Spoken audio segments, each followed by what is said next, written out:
Je suis ravi d'être avec vous ce soir pour présenter ici ma dernière réalisation.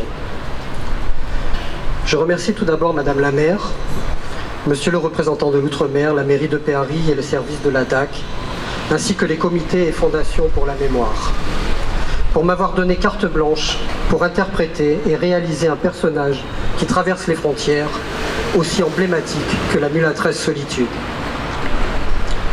Celle-ci vient s'ajouter à mes précédentes réalisations d'œuvres mémorielles dans la lignée des hommes qui ont lutté pour la liberté, Martin Luther King et le commandant Louis Delgrès, œuvre monumentale en bronze implantée en Guadeloupe. Réaliser une œuvre sculpturale commémorative a toujours été pour moi accompagnée de la volonté de donner une expression non pas statique, mais en perpétuel mouvement au personnage. J'ai donc réalisé une solitude, et j'espère avoir réussi à transmettre ce sentiment, en pleine action, vivante et libre. Mon jeu et mon enthousiasme à créer cette œuvre a été aussi de transmettre, par les détails de sa posture et le travail du bronze lui-même, cette contradiction entre l'état de vulnérabilité et de fragilité de la femme enceinte et la force de son action. Sa posture la définit comme une femme militante, de caractère. On dira en créole « femme dogot ». En tant que sculpteur, je n'appartiens à aucune école. Et bien que le travail semble être d'expression classique, ma volonté porte à me détacher de la représentation gréco-romaine afin de créer notamment dans le travail des drapés une œuvre contemporaine. De manière plus symbolique, j'ai pensé la mulâtresse Solitude comme un symbole universel et l'œuvre dans sa conception comme une contribution à la reconnaissance des sacrifices consentis par les femmes noires d'hier et d'aujourd'hui dans leur combat pour la liberté.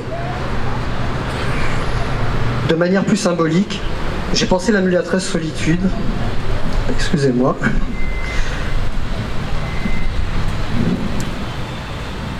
enfin, je propose une solitude au visage expressif, entre volonté et détermination emplie d'espoir.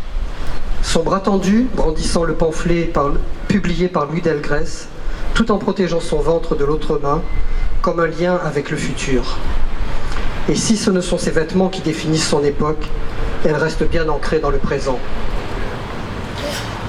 Il y a bien sûr nombre de détails et symboles qui sont liés à mon interprétation du personnage historique que je ne peux développer ici, comme le choix de son vêtement que vous allez découvrir, la patine du bronze, sa chevelure et bien d'autres.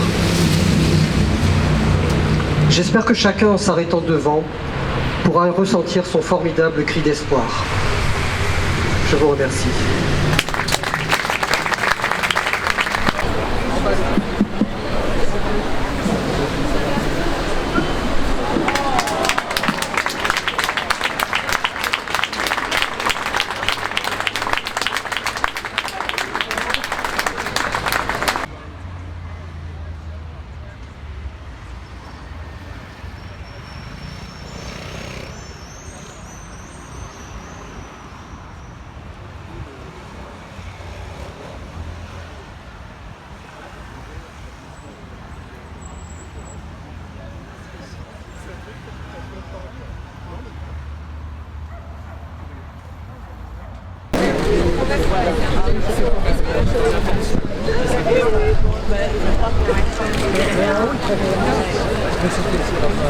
Merci à toutes et à tous.